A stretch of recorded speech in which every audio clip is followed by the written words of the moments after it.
Muy buenas tardes. Un saludo especial en nombre de la doctora Diana Alexandra Ramolina Botía, presidenta del Consejo Superior de la Judicatura, de la doctora Estela López Jaramillo, vicepresidente, y de los demás magistrados que integran la corporación. Bienvenidos a esta videoconferencia denominada el COVID-19 como enfermedad laboral, que hace parte del ciclo de capacitación en Derecho Laboral. Sin duda alguna, este año 2020 es un año que redefinió la historia de la humanidad. El COVID, la COVID-19, llegó a nuestra sociedad como un evento sin precedentes que ha generado estragos y efectos en todos los niveles de la vida y de la sociedad. El impacto de la pandemia nos ha obligado a redefinir nuestro estilo de vida e inevitablemente el ámbito más afectado ha sido el laboral, que ha visto en la virtualidad una nueva forma de trabajo y con todos los componentes y desafíos que eso trae consigo. Sin embargo, la pandemia aún no cede y existe latente riesgo de contagio. Por lo tanto, es necesario evaluar qué significa esto para nuestra legislación laboral, los desafíos que trae este cambio de las relaciones laborales con ocasión del teletrabajo y el trabajo virtual. Y más aún, ¿qué sucede si él o la COVID-19 se considera como una enfermedad de carácter laboral?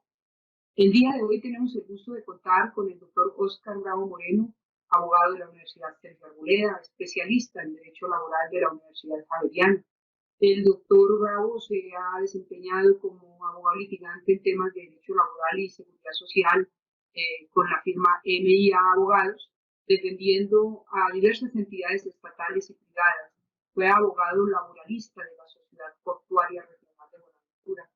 Actualmente se desempeña como abogado en el área de defensa judicial de la Superintendencia Nacional de Salud. Doctor Óscar Bravo Moreno, es un gusto tenerlo con nosotros. Bienvenido, tiene el uso de la palabra. Buenas tardes. Envío un cordial saludo a la doctora Diana Alexandra Ramolina Botía, presidenta del Consejo Superior de la Judicatura, a usted, doctora Mari Lucero Novoa, directora de la Escuela Judicial Rodrigo Lara Bonilla, y a todas las personas que estén observando esta videoconferencia. El tema a tratar el día de hoy, como se manifestó en la introducción, es el COVID como una enfermedad laboral. En este punto, aprovecho el espacio que me otorga la Escuela Judicial para darles a conocer algunos aspectos generales del sistema de riesgos laborales en Colombia, para así adentrarnos en los cambios y retos que ha generado la aparición del COVID-19 dentro del sistema de seguridad social general en Colombia. En este momento me permito compartir unas diapositivas en la pantalla. Antes de comenzar con la videoconferencia, quisiera mencionarles que realizaré la exposición en primer lugar estableciendo unos conceptos básicos que hay que tener en cuenta del sistema de riesgos laborales, para después realizar una casuística frente a algunos aspectos que pienso serán unos problemas en un futuro, y por último establecer los retos y las conclusiones de la videoconferencia. Para empezar, se debe mencionar que el artículo 48 de la Constitución Política Colombiana estableció el derecho a la seguridad social bajo dos aspectos fundamentales, o dos conceptos fundamentales, que son como servicio público y como derecho irrenunciable. Como servicio público, estableció que el derecho a la seguridad social es de carácter obligatorio, pues es una labor que tiene el Estado de controlar, dirigir y coordinar a los diferentes actores del sistema para que presten un servicio bajo los principios de eficiencia, solidaridad, universalidad y demás principios establecidos para el sistema general de seguridad social. Por otra parte, también lo estableció como un servicio de carácter esencial, en tanto que es una responsabilidad del Estado y de los actores del Sistema General de Seguridad Social garantizar la prestación y la continuidad del servicio. Como derecho irrenunciable, y para explicar este aspecto, me permito traer un ejemplo a la videoconferencia en cuanto a un ejemplo cotidiano a la videoconferencia en cuanto a, por ejemplo, cuando contratamos a una persona para que nos ayude con el aseo de la casa. Generalmente esas personas nos dicen, doctor, ¿será que podemos hacer un arreglo y usted no me paga los aportes de seguridad social? Y yo le firmo una hojita donde diga que yo renuncio a ese pago de aportes y más bien usted me los paga en aumento de mi salario. Frente a la irrenunciabilidad del derecho, se debe establecer que no es posible firmar cualquier documento o en el cual se renuncia al derecho, ¿sí? Cualquier documento, así esté autenticado, notariado, con huella de la persona, ya al ser un derecho irrenunciable, por la misma Constitución se entiende que el documento es inválido y que el derecho deberá prevalecer a pesar de que exista una manifestación de la voluntad de renunciar a ese derecho. Ahora bien, con fundamento en el artículo 48, el legislador colombiano expidió la Ley 100 de 1993, que en su artículo 8 definió el sistema de seguridad social integral como un conjunto de entidades públicas y privadas. Tenemos como entidades públicas, por ejemplo, en el sistema pensional a Colpensiones, como entidades privadas en el sistema pensional tenemos a las AFP,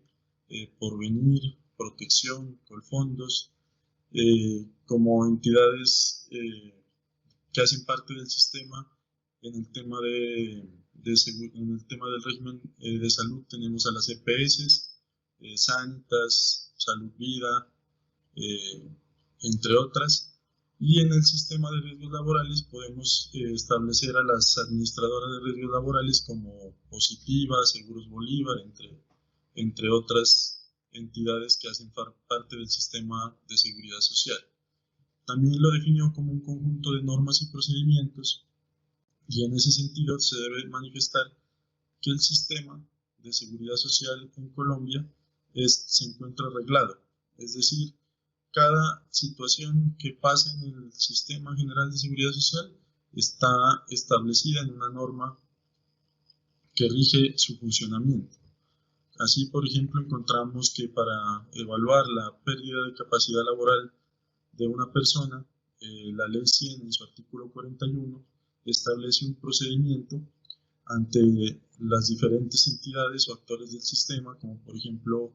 las EPS, las juntas regionales de calificación, las juntas nacionales de calificación. Y todas estas entidades y normas y procedimientos conforman unos regímenes generales establecidos para ciertos riesgos, y estos regímenes son los siguientes: el régimen de pensiones, el de salud y el régimen de riesgos laborales. Ahora bien, es nuestro deber manifestar que la videoconferencia estará guiada, al ser el tema principal la enfermedad laboral, y ser la enfermedad laboral, como lo veremos más adelante, un riesgo establecido en el marco del Sistema General de Riesgos Laborales, pues es necesario establecer algunos aspectos generales del mismo sistema. Y frente al tema, quisiera indicar el marco normativo que rige en términos generales el sistema de riesgos laborales en Colombia. Por una parte tenemos el decreto 1295 de 1994, por medio del cual se determina la organización y administración del Sistema General de Riesgos Profesionales, y que fue expedido por el Gobierno Nacional en atención a que Cuando se realizó la Ley 100 de 1993, el legislador colombiano le puso bastante atención al tema de pensiones y al tema de salud, pero no alcanzó a legislar en su totalidad el tema de riesgos que en su momento se llamaban riesgos profesionales. ¿Sí? Si ustedes pueden observar, la Ley 100 de 1993 solo tiene 8 artículos encargados de regir el régimen de riesgos laborales. Esos artículos se encuentran establecidos del artículo 249 al artículo 256 y como tal no tienen la magnitud o la contundencia necesaria para regular este régimen del Sistema General de Seguridad Social. Entonces, lo que sucedió fue que en el artículo 139, numeral 11 de la misma normatividad, es decir, de la Ley 100 de 1993, el legislador hizo una delegación de su actividad legislativa al Gobierno Nacional, manifestando lo siguiente: el Gobierno Nacional queda facultado para, abro comillas, dictar las normas necesarias para organizar la administración del sistema de riesgos profesionales como un conjunto de entidades públicas y privadas, normas y procedimientos destinados a prevenir, proteger y atender a los trabajadores de los efectos de las enfermedades y accidentes que puedan ocurrirles con ocasión o como consecuencia del trabajo que desarrollan. En todo caso, la cotización continuará a cargo del empleador. Cierro comillas. Bajo dicha delegación legislativa realizada por el Congreso al Gobierno Nacional, el Gobierno expidió la Ley 1295 y en dicha norma se trató de organizar el tema del Sistema General de Riesgos Profesionales, en lo que no había podido hacer la Ley 100 de 1993 en los artículos que mencioné hace un momento. Sin embargo, este decreto tuvo múltiples demandas de inconstitucionalidad, muchas de ellas tuvieron prosperidad, como por ejemplo en sentencia C452 del 12 de junio del 2002, la Corte Constitucional ordenó la inexequibilidad de varios artículos del decreto 1295 de 1994, tras considerar que el Gobierno Nacional no tenía la facultad de regular ciertos aspectos que regulaba el decreto 1295 del 94. Entre ellos, como lo explicaré más adelante, el concepto de accidentes de trabajo, enfermedades laborales. Es así como, debido a la declaratoria de inexequibilidad de varios artículos del decreto ya mencionado, el legislador tuvo que empezar a expedir otras normas que complementaran el decreto en los apartes que éste no podía o no tenía que habían sido declarados inexequibles por la Corte Constitucional. Entonces así se profirió la Ley 776 del 2002, por la cual se dictan normas sobre la organización, administración y prestación del Sistema General de Riesgos Profesionales, y la Ley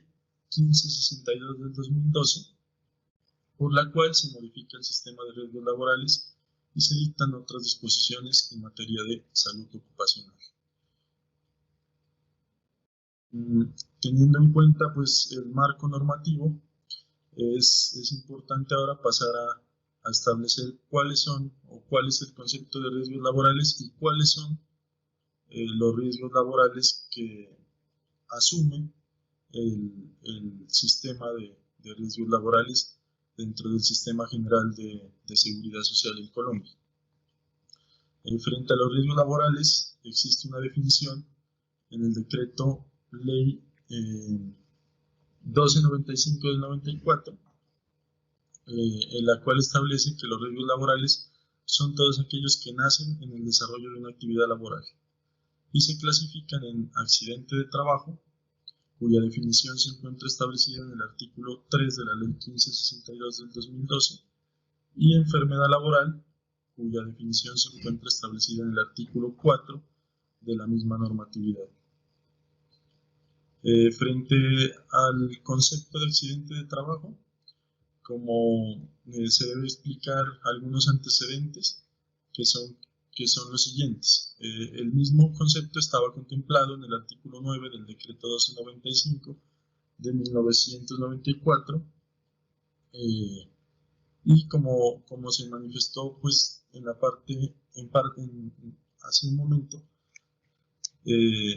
este concepto fue uno de los conceptos que se declaró inexequible por la Corte Constitucional, más exactamente en sentencia C858 del 18 de octubre del 2006, en donde se manifestó que el gobierno nacional no tenía la facultad para establecer temas referentes a la organización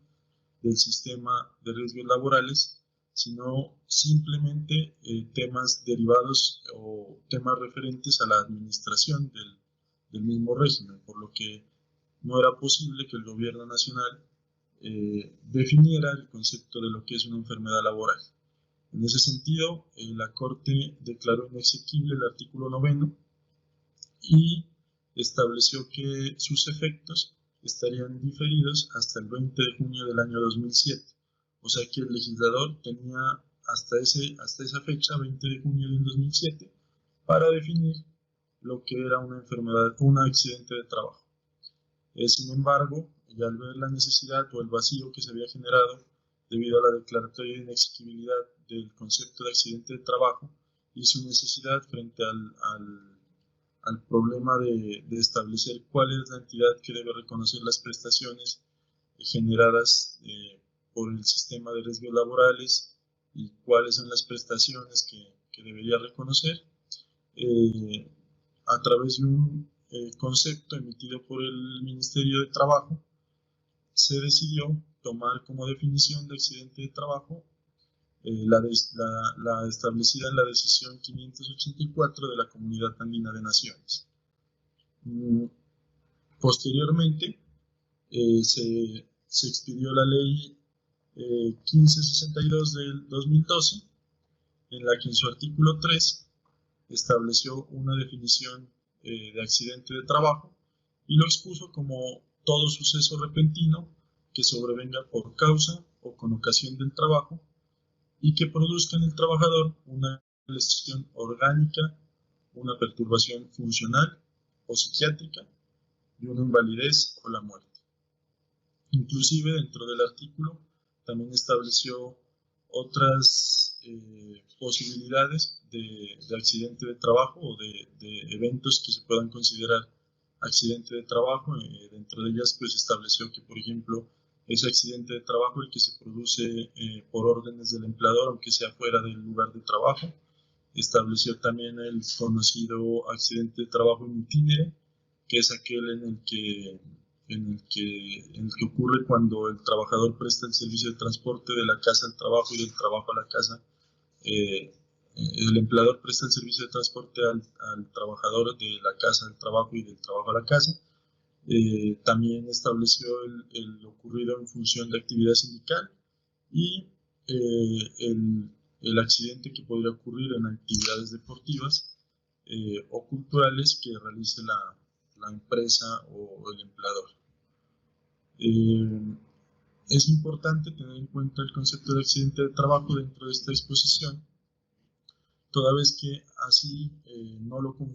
confundiremos con el concepto de enfermedad laboral y será más fácil poder adentrarnos ya en establecer si la enfermedad producto del virus COVID-19 puede llegarse a considerar una enfermedad laboral. Frente al concepto de enfermedad laboral, tenemos el artículo 11 del Decreto Ley 1295 de 1994, artículo que, al igual que el artículo 9 que establecía el accidente de trabajo, el concepto de accidente de trabajo, fue declarado inexequible, ahora en sentencia C1155 del 26 de noviembre del 2008, bajo las mismas razones que se declaró la inexequibilidad del accidente laboral, es decir, bajo las razones de que la Corte consideró que el gobierno extralimitó la delegación realizada por el legislador, pero con la diferencia de que en la sentencia C1155 del 26 de noviembre del 2008 se estableció que la normatividad que debía aplicarse era la normatividad que regulaba el tema de enfermedades laborales con anterioridad a la expedición del Decreto Ley 1295 de 1994. La norma a la que regía con anterioridad al Decreto Ley 1295 era el artículo 200 del Código Sustantivo del Trabajo. No obstante, dicho artículo,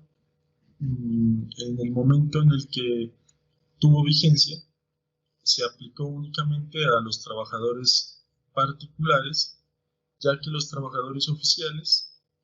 tenían otra normatividad para efectos de establecer el concepto de enfermedad laboral. Y lo que se buscaba con el Sistema General de Seguridad Social o con la implementación de las leyes 100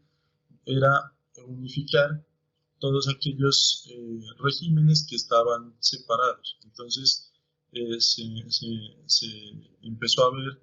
la necesidad de establecer un concepto de enfermedad laboral que no sea únicamente para trabajadores particulares, sino que se pueda aplicar a cualquier tipo de trabajador en Colombia. Es así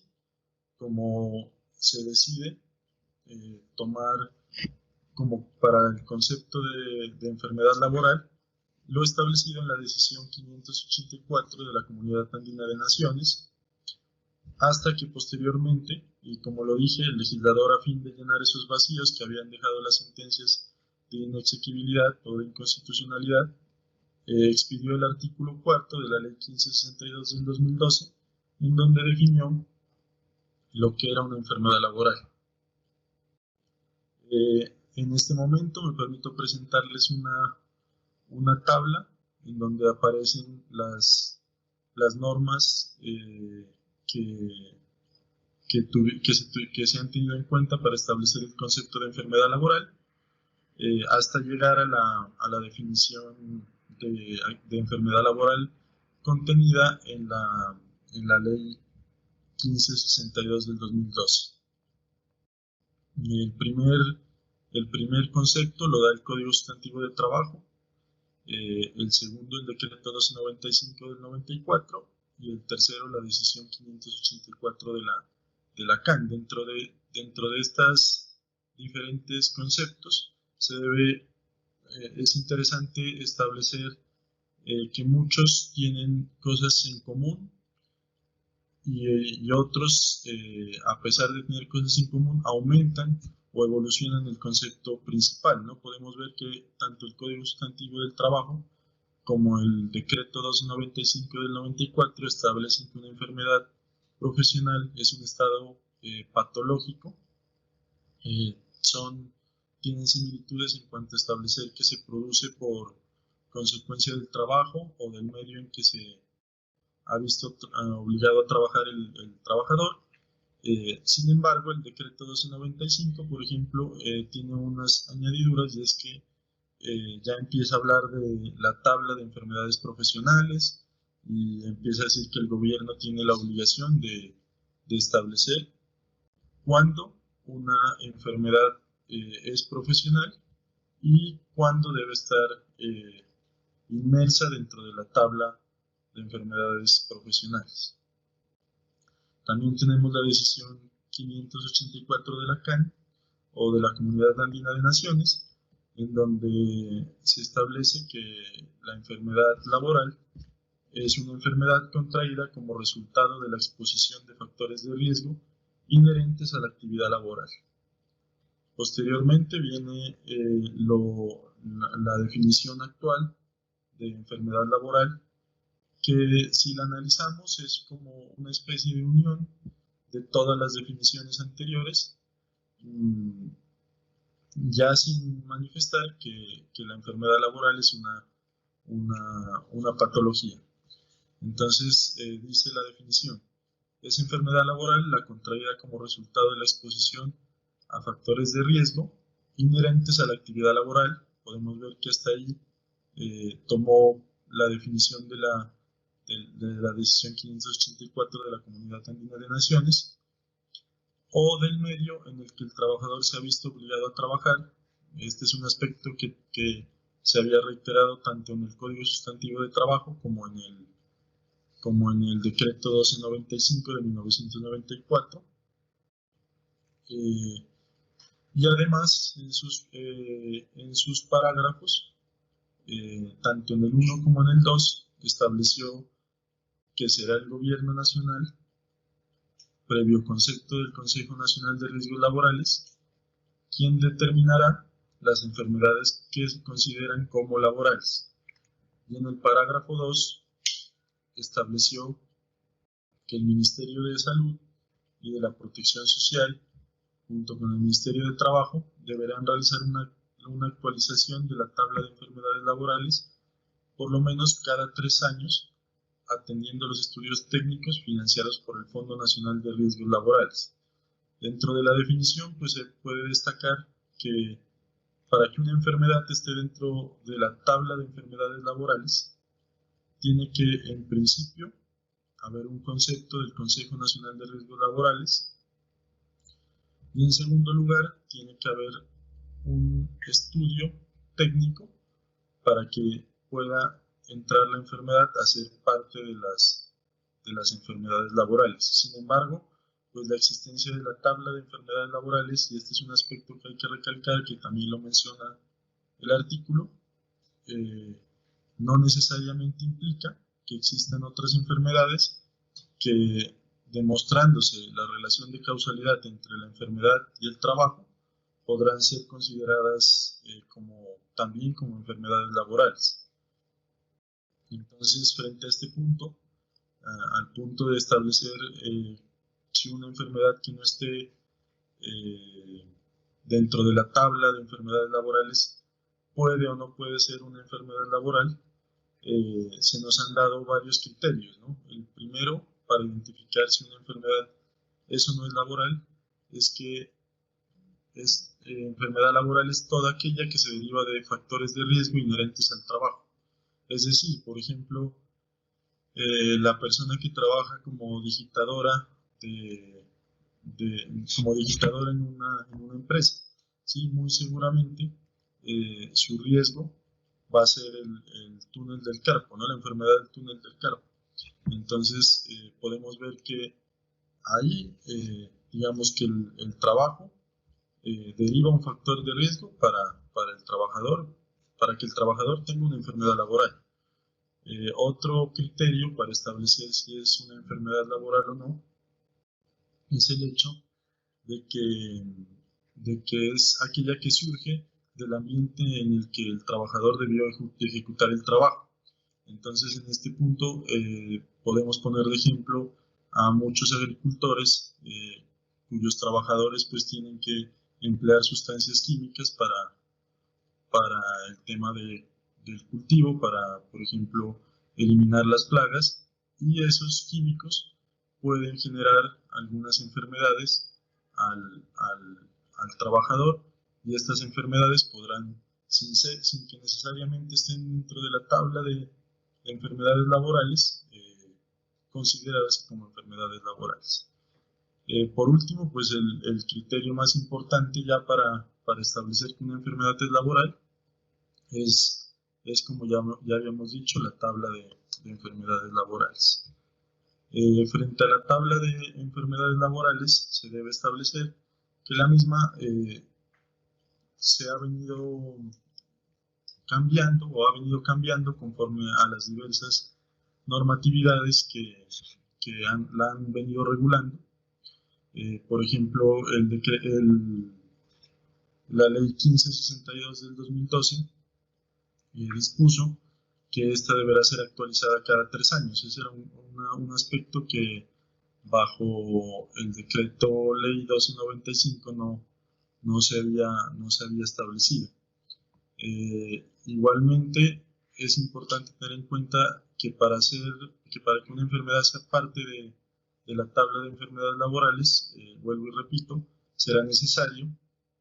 que existan unos estudios previos financiados por el Fondo Nacional de Riesgos Laborales,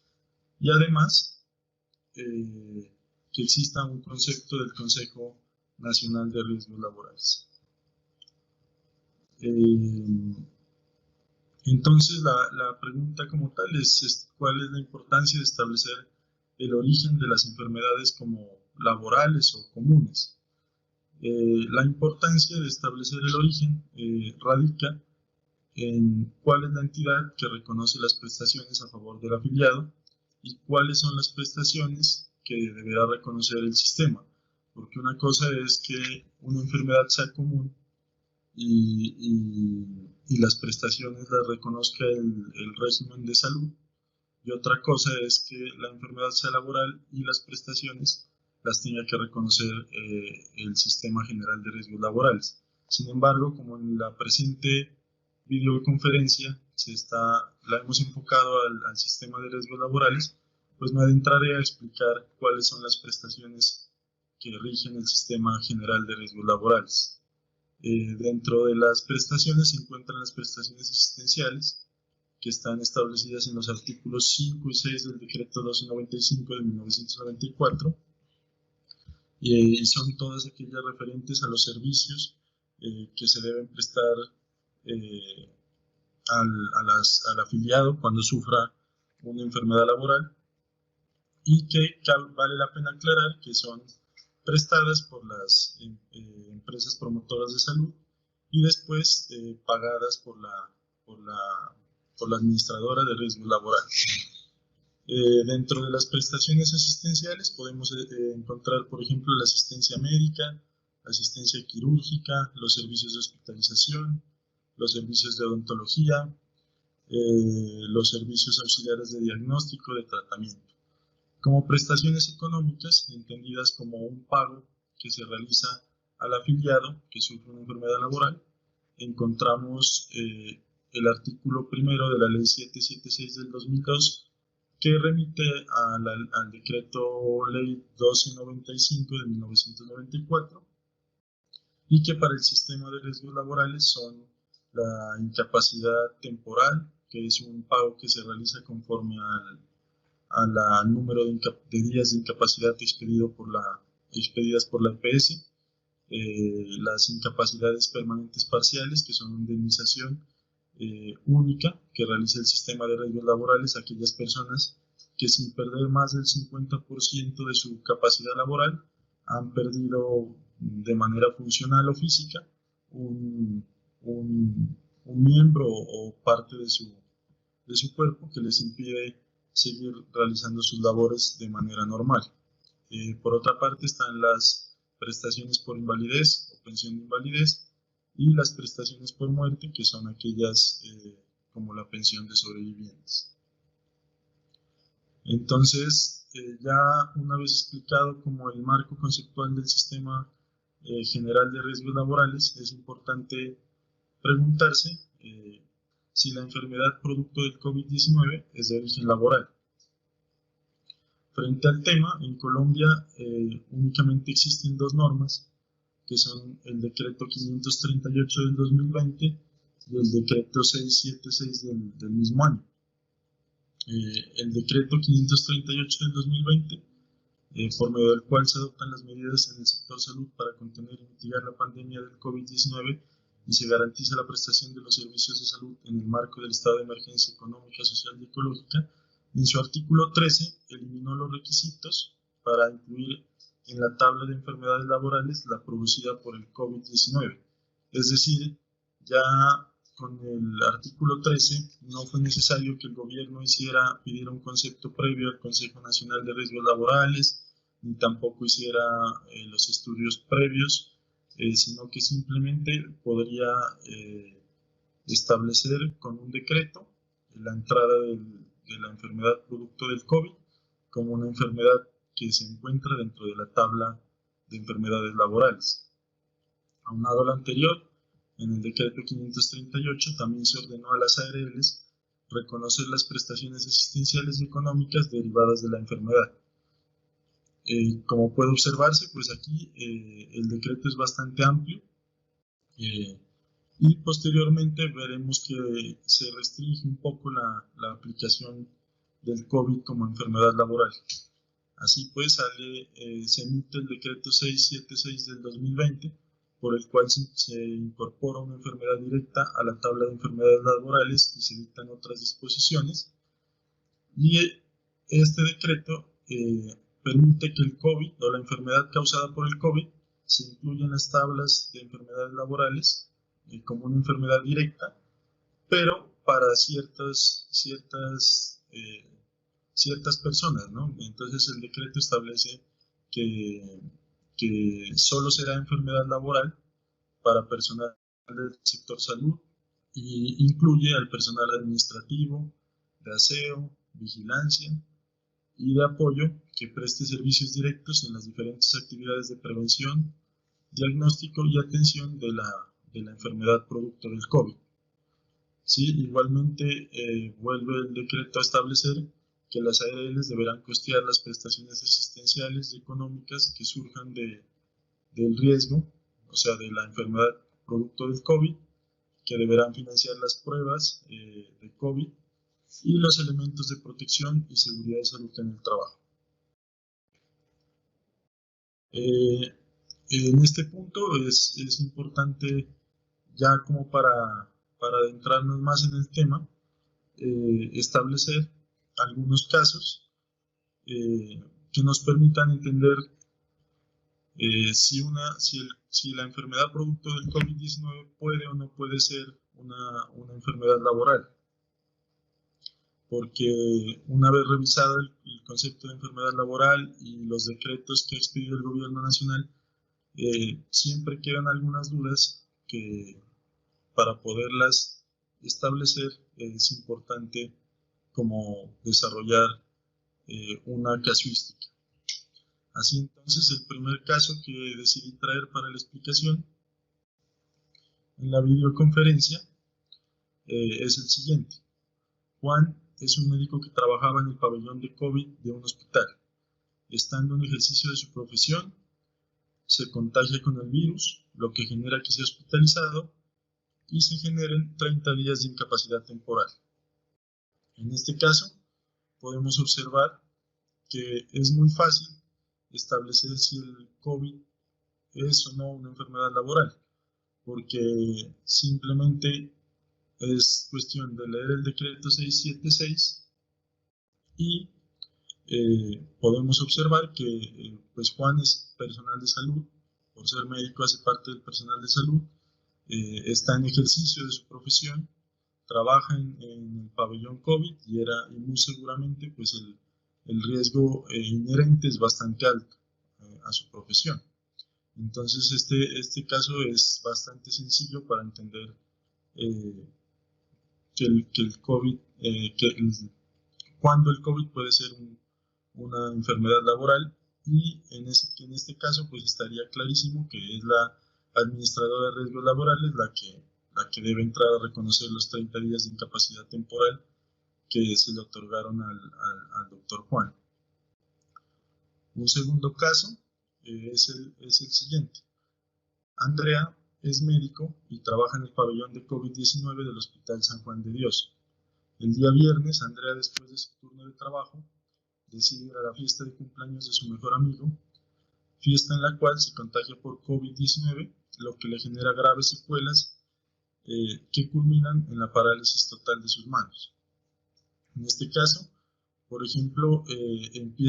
podemos empezar a ver la importancia como tal de definir si el COVID la enfermedad producto del COVID es o no es una enfermedad laboral, debido a que, como podemos ver, Andrea, en el caso, no se contagió dentro de su lugar de trabajo, ni por su actividad. Se contagió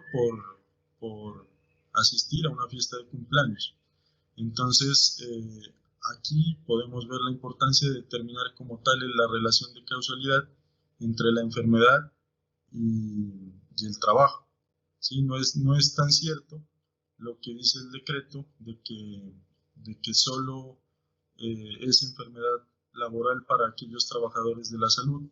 porque en este caso podemos ver que la enfermedad puede ser o puede tener un origen común. Viene un tercer caso, que es el siguiente. Ignacio es abogado y trabaja en una entidad estatal. Durante la pandemia estuvo realizando trabajo en casa. Sin embargo, desde el mes de agosto del presente año fue llamado a trabajar presencialmente junto con 5 compañeros de trabajo. Uno de los 5 compañeros estaba contagiado por el virus COVID-19, contagiando a Ignacio, lo que le produjo la muerte. Entonces, nuevamente podemos decir que una de las conclusiones es que este decreto no necesariamente puede llegar a restringir el ámbito de aplicación de la enfermedad producto del COVID como una enfermedad laboral para los trabajadores de la salud, sino que también se puede dar para otro tipo de trabajadores, como en el caso, siempre y cuando se logre establecer una relación de causalidad entre la enfermedad y el trabajo, ¿no? Todo esto, pues, se mirará en un litigio de carácter laboral y, pues, tendrá que ver mucho con el tema probatorio, ¿no? A mi forma de ver, se generarán varios conflictos entre las entidades del sistema general de seguridad social, por ejemplo, entre las entidades encargadas de reconocer pensiones de invalidez de origen común y las entidades de riesgos laborales, toda vez que pues será bastante difícil establecer cuál es el origen del riesgo, que es la enfermedad ocasionada por el virus COVID-19. Por último, el último caso sería que sería el siguiente. Desde que empezó la cuarentena hasta la actualidad, María ha desarrollado sus labores en su casa a través del teletrabajo. No obstante, la persona que le colabora con las labores de aseo se contagió con COVID y la contagió a ella y a su familia, dejando una incapacidad temporal por 20 días. Digamos que este es otro de los casos que, como el primero, es claro que identificar la enfermedad producto del virus como enfermedad de origen común, pues es demasiado fácil, ¿no? Digamos que el problema llega en los casos anteriores cuando empiezan a haber situaciones de hecho que cambian o permiten establecer un posible origen del contagio y por ende pues de cuál va a ser el origen de la enfermedad. Frente al tema del COVID-19 como enfermedad laboral, se pueden establecer algunos retos para el sistema de riesgos laborales, entre ellos, por ejemplo, el tema del ausentismo laboral preventivo, que ocurre cuando un trabajador empieza a tener, por ejemplo, síntomas de contagio o tiene una prueba positiva de COVID-19 y ha estado departiendo con otros trabajadores. Entonces, el empleador está en la obligación de aislar tanto a la persona que tenía los síntomas o que tenía el COVID-19 diagnosticado, como a los trabajadores que estuvieron compartiendo con esa persona. Esto genera ya en la relación laboral como tal, para el trabajador un cese de las actividades porque ya los trabajadores pues tendrán que estar en su casa. Muchas labores necesariamente implican la presencia de los trabajadores, como por ejemplo en el área de construcción, en los mismos restaurantes, se hace necesaria la presencia de los trabajadores y el hecho de que tengan que aislarse preventivamente genera en el trabajador pues una pérdida porque estaría pagando un salario sin recibir una contraprestación del servicio. Frente a este tema, pues lo que se recomienda es revisar nuevamente las circulares expedidas por el Ministerio de Trabajo durante el periodo en el que estuvimos en aislamiento obligatorio, tratar de aplicar algunos beneficios como las vacaciones anticipadas, las vacaciones colectivas, o en su defecto entrar a suplir este ausentismo con la suspensión del contrato de trabajo, bien sea de mutuo acuerdo o con fundamento en la causal de fuerza mayor o caso fortuito, teniendo claro que existen varios conceptos del Ministerio en los que ya se ha manifestado que que el COVID no necesariamente es un tema no es una fuerza mayor o un caso fortuito, sino más bien todos los decretos que expidió el gobierno nacional frente al tema de la pandemia. En ese caso, pues sería aplicar la causal de suspensión por fuerza mayor o caso fortuito, arriesgándose a la determinación que en su momento puede llegar a tomar un juez laboral en caso de que se demande, de que existe una demanda por parte del trabajador hacia el empleador, solicitando la ilegalidad de la suspensión de las labores. Otro de los retos del sistema de riesgos laborales, pues se encuentra, a mi modo de ver, en asumir la carga que en cuanto a que mediante los decretos 676 y 538 se le dio la carga a las administradoras de riesgos laborales de asumir la entrega de elementos de protección para el personal de salud y sus afines. En este punto pues viene un reto bastante importante porque se generan dudas como por ejemplo qué pasa si la ARL incumple la obligación de dar los elementos de protección en cuanto a seguridad y salud en el trabajo. Entonces podemos empezar a dilucidar algunos problemas en cuanto a que no será el empleador ya el encargado de asumir dichos riesgos, ¿no? Cuando se le impone la obligación a la administradora de riesgos laborales de asumir la entrega de elementos de seguridad y salud en el trabajo, también debería imponérsele, o olvidan los decretos expedidos, imponerle la carga de asumir, por ejemplo, la responsabilidad por culpa patronal. En caso de que la administradora de riesgos laborales no entregue los elementos, pues queda como en suspenso el hecho de que qué pasa con el empleador y si el empleador deberá responder por esa omisión del administrador de riesgos laborales. Otro de los retos que se presentan frente al sistema de riesgos laborales y que mencionaré muy brevemente es el tema de la calificación de pérdida de capacidad laboral en cuanto a las preexistencias de algunas personas que adquieren COVID, así como también frente a las secuelas. Y la importancia ahí de definir si el tema del COVID como enfermedad, si el tema del COVID como enfermedad es laboral o es común, porque de eso dependerá ya, como lo dije anteriormente, el reconocimiento de prestaciones asistenciales y económicas y cuáles serán las entidades encargadas de dicho reconocimiento. Por último, y para finalizar, he traído 3 conclusiones, las cuales son las siguientes. La determinación del origen de la enfermedad provocada por el virus COVID-19 dependerá de su relación de causalidad con el trabajo desarrollado. Es importante definir el origen de una enfermedad debido a que dicho aspecto dependerá cuál es la entidad encargada de asumir las prestaciones a cada lugar, así como también cuáles son los tipos de prestaciones a reconocer por el sistema. Y la última conclusión, referente a que el decreto 676 del 2020 no restringe, a mi modo de ver, la posibilidad de asumir la enfermedad producto del COVID-19 como una enfermedad laboral únicamente para el personal de salud, pues como le expliqué, a mi parecer,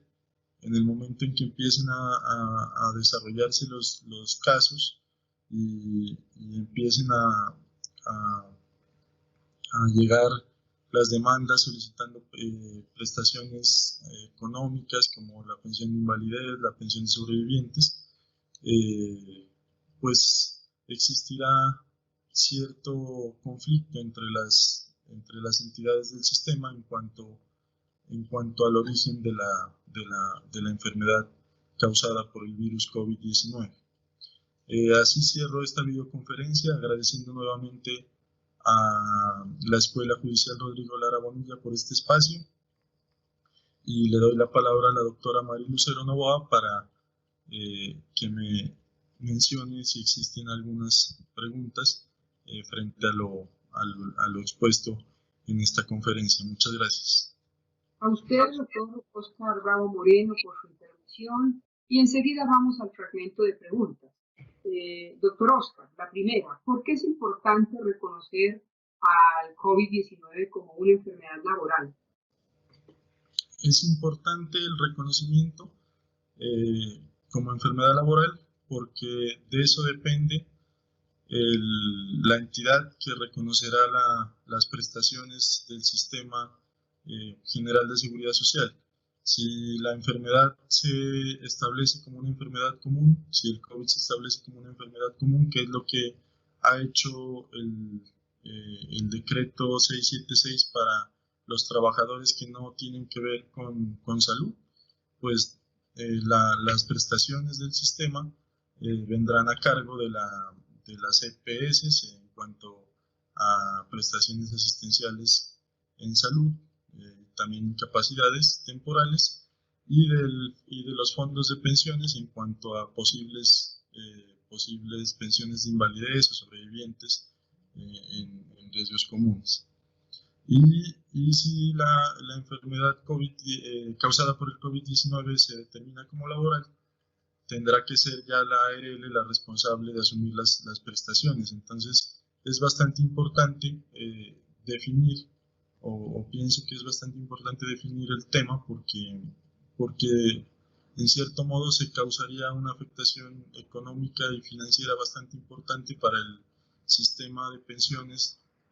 y para el sistema de salud. Si decimos que solo una pequeña población, que es el sector salud, va a tener el beneficio de tener el COVID como enfermedad laboral. Muy bien, doctor Oscar. ¿Qué consecuencias puede traer para un empleador que su trabajador se contagie con COVID-19 durante la jornada laboral? Yo pienso que la mayor consecuencia que puede traer es la establecida en el artículo 216 del Código Sustantivo del Trabajo en cuanto a una posible culpa patronal, ¿no? Se debe tener en cuenta que desde que empezó la pandemia, el Ministerio de Salud empezó a expedir resoluciones, protocolos para evitar los contagios y protocolos frente a qué puede pasar si un trabajador se contagia también y el hecho de que posiblemente el empleador no entregue los elementos de seguridad y salud en el trabajo o no demuestre que cumplió con los protocolos puede generar en el empleador una posible culpa patronal y tener que responder por los perjuicios morales y materiales causados pues por la enfermedad del trabajador. Doctor Oscar, ¿qué medidas debe tomar el empleador cuando se verifique el contagio de un trabajador con COVID-19? Sí, doctora, pues el Ministerio de Salud y Protección Social pidió la resolución 666 del 2020. En ella tiene un anexo técnico en el cual establece cuáles son los protocolos que deberá seguir el empleador cuando tenga un trabajador que haya estado contagiado por el virus, ¿sí? Entonces, así como el mismo protocolo establece que para entrar al trabajo hay que hacer un lavado de manos, hay que entregar un tapabocas, guantes, gafas, hay que mantener el distanciamiento. Asimismo, establece unas medidas para afrontar el contagio de un trabajador, ¿no? Como lo son que se debe desinfectar el área de trabajo de ese trabajador, se debe establecer cuáles son los trabajadores que estuvieron como cercanos al trabajador contagiado para así poder hacer la línea de contagio y empezar el aislamiento preventivo tanto de esos trabajadores como del trabajador afectado. Muy bien, doctor Oscar Bravo Moreno, por su didáctica y precisa explicación sobre la procedencia de considerar al COVID-19 como una enfermedad laboral, porque la pandemia, como es sabido por todos, ha traído consecuencias atípicas en nuestra realidad, que hoy se sumergen cambios que no vislumbramos como posibles, pero que ya podemos percibir en nuestra sociedad, principalmente en el ámbito laboral, donde este coronavirus, este virus, ya puede ser considerado como una enfermedad de tipo laboral. Un agradecimiento especial también a nuestros servidores y servidoras judiciales y a todas las personas que actúan en el sector justicia y que se han interesado en esta conferencia virtual. Y a propósito del tema de hoy, nos despedimos con una frase del periodista español Antonio Navalón. El primer cambio tras la pandemia debe ser mental e individual. Es saber y aceptar que los milagros no nos devolverán un mundo que ya no existe y que el que hay que construir es uno sobre valores como son sociedades libres y fuertes. Feliz tarde, muchas gracias